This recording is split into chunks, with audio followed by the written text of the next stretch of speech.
Hi అండి, అందరికీ వందనాలు. ఎలా ఉన్నారు ఫ్రెండ్స్? బాగున్నారా? దేవుడి కృపలు బాగున్నారని మనస్ఫూర్తిగా కోరుకుంటూ ఉదయకాలంలో దేవాతి దేవుని స్తుతించుకుందాం, గణపరుచుకుందాం.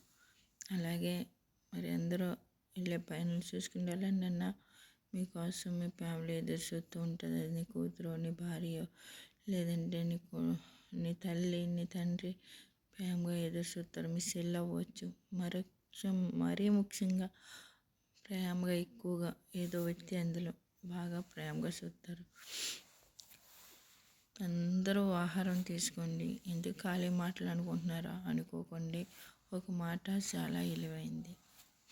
ఓకే, మరి ఎందుకంటే చూడండి, మనం దేవుణ్ణి ఎందుకు స్తుతించుకుంటే మనకి ఏం చేస్తున్నాడు, ఏమి చేస్తలేదు అనుకుంటారు కొంతమంది. దేవుణ్ణి ఎరుగుండాక ఒక్కరోజు కూడా మానబుద్ధి అయ్యేది. మన తల్లి చూడండి, మనం తినలేకపోయినా బతిమాలి ఆహారం పెడుతుంది. అందుకే తల్లి ప్రేమ, తండ్రి ప్రేమ చాలా విలువైంది. తండ్రి కూడా మనం ఎక్కడికైనా వెళ్ళామంటే ఇంకా కొడుకు రాలేదా, ఇంకా కూతురు రాలేదని ఎక్కువగా అడుగుతారు.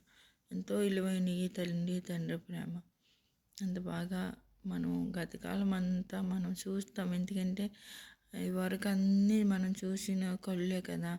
ఏ ఒక్కరికి సమస్య లేదంటే ఎంత నిజమో అలాగే అనురాగం ప్రేమ అందరూ పొందేవాళ్ళమే, అనాథ బిడ్డలు తప్పించి కదా. ఎందుకంటే వాళ్ళు పొందుతారు. మనలాంటి వాళ్ళు ఎవలోకి వెళ్ళి ఎక్కడ లేని తల్లి చూడలేనంత ప్రేమ చూపిస్తారు వాళ్ళకి కూడా.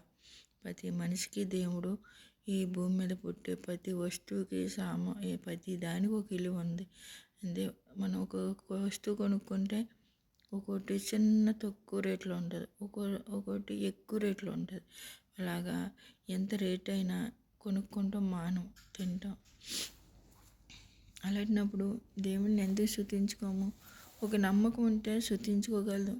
ఎందుకంటే నా దేవుడు నన్ను ప్రాణాలతో ఉంచాడు, నా కుటుంబాన్ని క్షేమంగా ఉంచాడు. ఇంకేం కావాలి? అసలు ఏం కావాలండి? కానీ ఈ రోజుల్లో ఉదయం లేగితే షుగరు, బీపీలు అని ఇలా ప్రతిరోజు సూది గుచ్చుకుండి నేను తినొచ్చా తినకూడదు అని ఒక షుగర్ పేషెంట్లు ఉండుంటే మనమంటే షుగర్ ఉన్నా మనం చూసుకోలేం. అదే కొంచెం డబ్బు ఉన్న వాళ్ళు రోజు చూసుకుంటారు. ఒకవేళ మనకు ఉందో లేదో నాకు తెలియదు, కానీ ఏంటంటే ప్రతిరోజు చూసుకుంటారు. షుగర్ ఉందా లేదా, నేను తినొచ్చా లేదా. మనం లేని వాళ్ళని చూసుకోం కాబట్టి షుగర్ ఉందో తెలియదు, బీపీ ఉందో తెలియదు, తినేస్తాం. అదంతా దేవుడి సిద్ధం. అవునా కాదు? ఒక్క మాట చెప్పండి. డబ్బు ఉన్న వాళ్ళకి డబ్బు లేని వాళ్ళకి అదే తేడా. మట్టిలో బతికి ఓడికి, ఏసీలో బతికి ఓడికి ఎంత తేడా ఉందో అలాగే మన జీవితంలో పిచ్చిదానికి నాకు షుగర్ ఉందో లేదో నేను చూసుకుని తినగలదనా? అది అమౌంట్ కావాలి అంటే రోజు చూసుకుంటే ఒక వస్తువు కావాలి. ఆ వస్తువు నా దగ్గర లేదు కాబట్టి నేను చూసుకోలేను. అలాగే జీవితం మనము ఏదో మనం సంపాదించాలని ఇంత దూరం వచ్చాం. అందుకు ఆ సంపాదనలో ఒక్కోసారి ఎంత సంపాదించినామే ఒకసారి ఆలోచించుకోండి. ఏదో సంపాదించాలని వచ్చాం, కానీ ఇంకొక అన్ని అప్పులు అయిపోయాం. ఎందుకంటే ఒక ఇల్లు కడితే అప్పు అయిపోయాం, ఫైనాన్స్లో బిడ్డలు అడిగి అన్నీ ఇచ్చి అప్పులు అయిపోయాం. కానీ ఇక్కడ ఉన్నాం కాబట్టి ఇండియా వాళ్ళకి ఏంటి, ఒక ఉన్న స్థానంలో ఉన్నామని చూస్తారండి. వాళ్ళు ఎప్పుడు లక్ష్యానికి ఏం కరువు, అదేంటి కోయిట్లో ఉంది అని. ఒకవేళ మన దగ్గర ఉన్నాయి లేకపోని, కానీ వాళ్ళ ఆనందం, వాళ్ళ సంతోషం ఏంటంటే ఒక ఉన్న స్థానంలో ఉంది, దానికి ఏంటి అనుకుంటారు. కానీ మన పరిస్థితి మనకే తెలుసు, పైన దేవుడికి తెలుసు. అందుకు లోకం ఎన్నో అనుకుంటుంది. లోకాన్ని చూసి నువ్వు పరిగెలెడితే వ్యర్థం అది. కానీ దేవుని చూసి ఆగి నిలబడి ప్రార్థన చేసుకుంటే ఆనందం అది. నువ్వు ఎన్ని కష్టాల్లో ఉన్నా కానీ దేవుడు సంతోషించే ఆనందం మనం ఎన్ని కోట్ల రూపాయలు ఇచ్చినా తీసుకోలేం. ఒక్కొక్కరు ఏం చేస్తాం అంటే ఆనందం కోసం ఒక ఫ్రెండ్షిప్ చేస్తాం. మనకి మనం ఎక్కడో ఉన్నాం కదా, మనం ఎవరో ఒకరితో మాట్లాడుకుంటే ఆనందం పొందాం అనుకోండి. ఏదేదో పిచ్చి పిచ్చి ఆలోచనలతో జీవితం గడుపుకుండే దానికంట మనం మన కుటుంబం కోసమే వచ్చాం కాబట్టి ఎన్నో పొందుకుంటున్నాం, ఎన్నో నష్టపోతున్నాం. కానీ కుటుంబం అనేది చాలా ఇష్టం. ఎందుకంటే నాకైతే చాలా ఇష్టం. కుటుంబం మళ్ళీ మళ్ళీ మనకి దొరకదండి. ఏసానాన్ని ఎలా పోతాము. ఫ్రెండ్షిప్ అయినా ఏదైనా ఒక్కసారి పోయిన ఫ్రెండ్షిప్ మళ్ళీ మళ్ళీ దొరకదండి ఎవరికైనా. అందుకు మనం ఉన్నదే నిలబెట్టుకుని హ్యాపీగా అలుకున్నంత చూడండి. మనం నిజంగా ప్రేమించారనుకో, నువ్వు తిట్టినా కొట్టినా నిన్ను పలకరింతానే ఉంటారు. అదే కనుక మనం ఇష్టం లేకుండా ఒకరిని అభిమానించామనుకో, అన్న కోపం వచ్చేస్తుంది.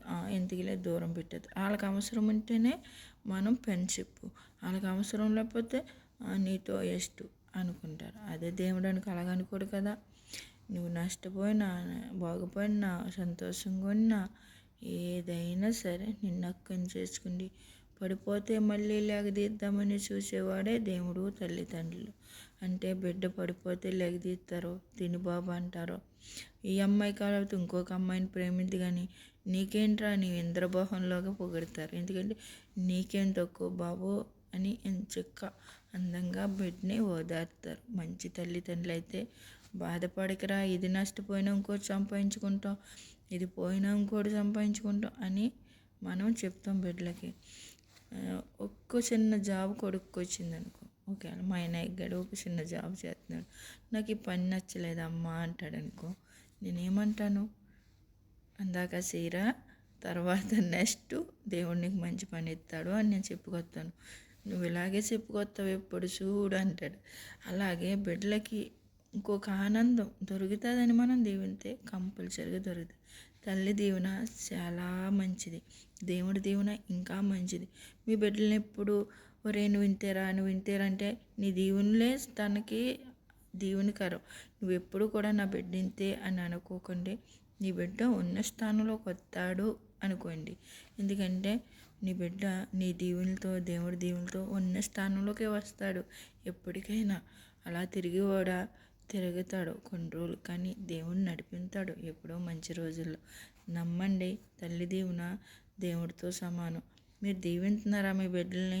నీ కొడుకు ఏమన్నా పెడతలేదనో లేకపోతే నీ కొడుకు మంచిగా చూస్తలేదని మీరు కసురుకుంటున్నారా, కోపం పడుతున్నారా? అడగండి దేవుణ్ణి, కంపల్సరిగా దేవుడు దీవిస్తాడు.